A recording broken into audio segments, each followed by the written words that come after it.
Yeah, hi Chuck. Hey, Sam. Uh, you signed Jones for $2 million, which is the same that Holtby got with Dallas.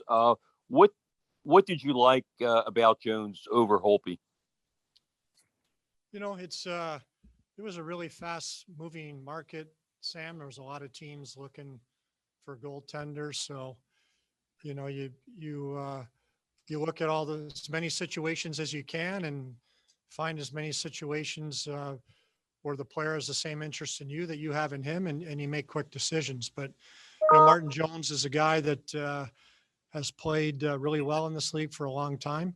The last couple of seasons in San Jose, I think, haven't gone as well as he hoped or the team had hoped. But he has over 60 games of playoff experience. Again, won 30 games in this league multiple times. He's only 31 years of age, and perhaps as importantly as all of those points, he's very familiar with Kim Dillabaugh, and he and Kim have a strong relationship, and I think they both feel strongly that they can do the things they need to do to get Martin's game going the way everybody would like to see it go. Follow up, Sam?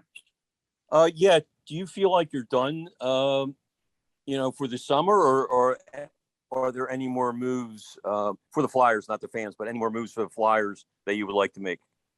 I'm not sure at this point. We're just going to take a deep breath. We're going to engage a little bit more assertively in negotiations with Travis Sanheim's camp and with Carter Hart's camp. And they're obviously two very important parts of our team, and we'd like to lock those guys up. And then we'll see. I think it's important that there's some opportunity for young players to come in and compete for spots. And the cap is always an ever-present challenge. So, we have a little bit of flexibility now to sign the players we need to sign and have a little bit of room left over, and maybe an opportunity presents itself that we can then pounce on. Charlie O'Connor, you're on with Chuck. Go ahead. Hey Chuck, Hey, going Charlie. back to Jones. You mentioned the seasons recently where he's struggled. What is, I guess, the reason why you guys think you can turn him around? Is it largely the Dillabaugh relationship, or are there other reasons? No, I think again he has a strong relationship with Kim, and I think Kim knows his game and feels that he can work with him and help him get back to where he was. And this is a guy that's used to playing 60 games a year, so he's coming into a tandem situation now. So I think there'll be opportunities here to get practice time and to work on things, and sometimes a chance to reset, recharge in a new environment is a good thing too. A follow up, Charlie? Wanted to ask you about Nate Thompson. Obviously, we're familiar with Nate from 2 seasons ago. What went into the decision to bring him back? Just some of the things we felt we needed to address. He brings size and grit to our team. He's a good penalty killer. He's good on faceoffs. He can play left wing or center, and just provides us with more experience, more leadership, and more depth up front. So.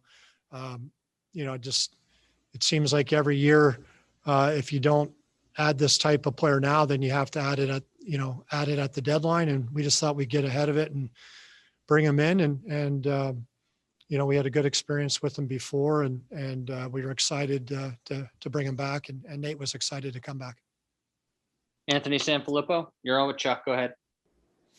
Hey, Chuck, I actually asked you this question last week, and I'm actually going to kind of ask it again because I feel like that there is more to it again today. Adding guys like Yandle and Thompson, and now, even Martin Jones to an extent, these are experienced players. These are players who've served in leadership roles in the past. Is this part of what you look at as almost like a culture change with your locker room?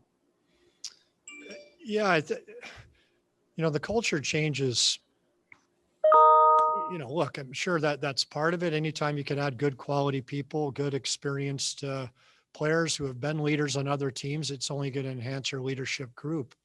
I think we needed a little bit more experience last year. I think we were a little young in certain areas, and it really impacted our performance on the ice. But first and foremost, I think these guys are players that can help us win games. They're good hockey players, and And we also do have a number of young players that are still developing their game and growing into bigger roles. And when you surround them with good, experienced, quality people, it'll help in their development as well. So I think just helps our organization in general, not just the culture, but the talent, the development of our young players, the work ethic. A lot of different. These guys check off, check a lot of boxes in a lot of areas. Anthony, you follow up? Yeah, just following up off of that, Chuck, can you dive in a little bit on Keith Yandle and how you envision him fitting in with your defensive core? Yeah, I think Keith perfectly complements our existing decor. A left shot was something we felt we needed, somebody to help with the power play. Keith is very good at moving the puck up the ice. He's got a lot of experience, and we just thought that,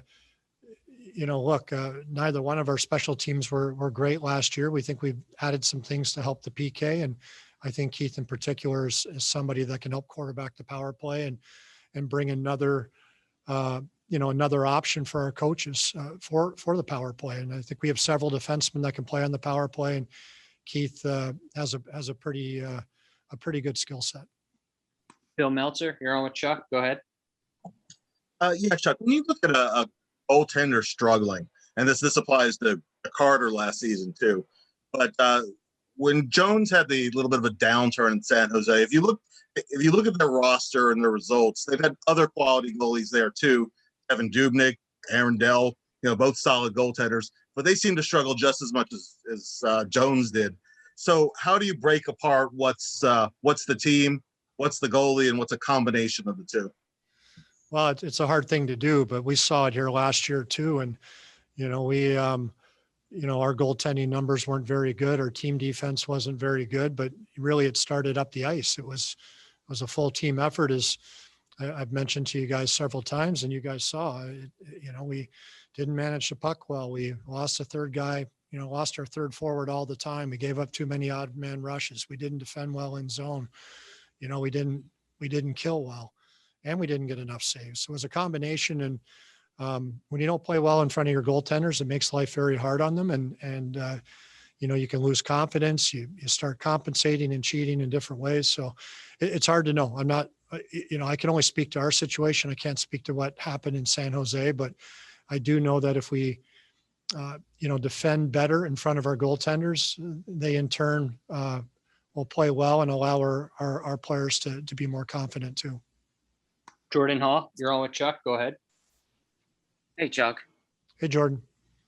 Keith Yandle, you mentioned it. His experience really speaks for itself, but does his presence sort of augment Cam York's development in the sense that you can maybe give Cam some more games at AHL affiliate Lehigh Valley and kind of not rush him or put too much on his plate early? Well, certainly. I mean, again, I think Cam's play will dictate when he arrives in the NHL, but what this move does is just give us more depth, and you need a lot of defensemen to get through a season. And this goes to our goaltending tandem too. I mean, I think 2 seasons ago, we played 69 games, last year, 56. We're going back to 82, and it's a compressed schedule. It's a difficult schedule. We have a 5-game and 7-night stretch. We have 16 or 17 back-to-backs, all kinds of 3 and 4s. We're crossing the continent again. We're going to need a lot of bodies, and it's going to be an adjustment for the players going back to 82 games and with this type of compressed schedule. So I think what we're trying to do as much as anything is add as many quality players as we can, knowing that you're going to need a lot more than 22 or 23 players to survive this season. Charlie O'Connor, you're on with Chuck. Go ahead. Yeah, Chuck. Charlie. With Rasmus Ristolainen and now, Martin Jones, you guys are kind of betting that those guys are going to perform better in a different environment. I guess my question is that why are you so confident that this is the environment they'll perform better in? Because obviously this past season, you guys kind of were the environment where guys didn't perform as well as they have in the past. No, and 2 years ago, we were, a really good environment where players seemed to improve and were better, and we defended well. So, we believe in the players we have in our room and believe in our coaches. And, in particular with Martin Jones. Again, I think the relationship with Kim Dillabo is crucial. And I think coming into a situation where, you have Carter Hart here as well. We have two quality goalies that can help each other, that can push each other. We have a very good tandem. So I think, we believe in our group, and, time will tell, but, we think these are quality bets to make. John Wowrow, you're on with Chuck. Go ahead. Hey, Chuck, John Worrell with the Associated Press. Hey, John. I'm kind of half kidding, but so much for the flat salary cap. I mean, how do you explain so many moves happening, and how much more creative do GMs have to be this time, to make these moves, by making trades to actually free up the room to make these moves? Yeah, we're seeing more and more trades where teams are attaching assets to players to move the money, or taking back dead cap space, and you need somebody that's pretty sharp with numbers and understanding the cap to make all this work. But yeah, it seems like there's been a lot of activity today. I haven't fully wrapped my arms around everything because we've been pretty busy. But there's no question. There's a lot of teams that think they have a chance to win. A lot of teams are making bold moves to try to get better, and that speaks to the parity of the league and to everyone's belief that if you can add a piece or two, you can be right there. And there's always optimism this time of the year. That's what makes it so much fun. And but it's a tough league. Anthony Sanfilippo, you're on with Chuck. Go ahead. Yeah, Chuck, just going back to the goalie tandem again, I know things will change as the year progresses. But in today's game, it almost seems, and you talked about the compressed schedule a little bit, it almost seems like you don't have a goalie who can play, you don't want a goalie playing 60, 65 games anymore. Do you have, like in your mind, an idea of how you would like these guys to kind of share the time or split the time? I don't. That'll be up to Kim and Elaine to get together and figure out what makes sense. And obviously how the players' performance and health will come into that. But I don't know if it's possible to play 60 games for a goaltender to play 60 games this year.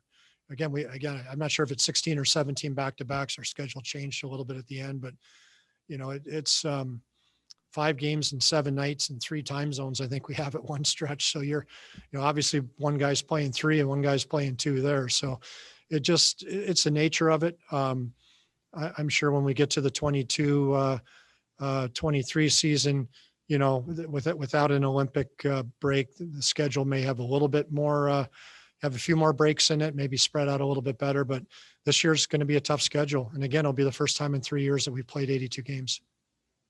We'll do 2 more questions. Jordan Hall, you're on with Chuck. Go ahead.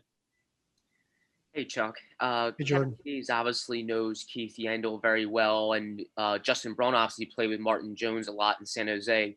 Just curious, did you reach out to those guys to get more insight on those players, or was this just more of a decision on the front office's part? Yeah, no, I obviously with Kevin Hayes. I mean, Keith Yandle's been recruited. Teams have been trying to recruit him since he was bought out from Florida. There was a lot of interest in Keith. So certainly Kevin was an important part of, selling the virtues of coming to the Philadelphia Flyers. And we're very pleased that Keith chose to come here over many other competitive offers and teams. So, with Martin Jones' situation's a little bit different. He was only bought out yesterday. And, again, there's a lot of teams looking for goalies. So it's one of those situations where you rely on your scouts. And we obviously have very good information on Martin from Dean Lombardi and Kim Dillabo. And we relied on that. And last question, Bill Meltzer, you're on with Chuck. Go ahead. Yeah, Chuck, it's been reported that the Flyers have signed Adam Clendenning on a 2-way. Can you confirm that? And also, are you expecting other potential veteran signings that are kind of phantoms gear, but also NHL depth? Yeah, Brent's been busy. I think we've signed 5 or 6 today. I was hoping the release would come out, but yes, we have. We've signed Adam Clendenning. I did sign his contract. We've agreed to terms with a few other players, and Adam's a guy I think with 90 games of NHL experience, can move the puck. He has some skill. He's obviously a star at the American Hockey League level, but he can certainly play games in the NHL. And with the skill set and the right shot, we thought that would be a real valuable type of guy to add to our organization. Okay, Chuck, thank you very much. Yep. Thank you, everybody.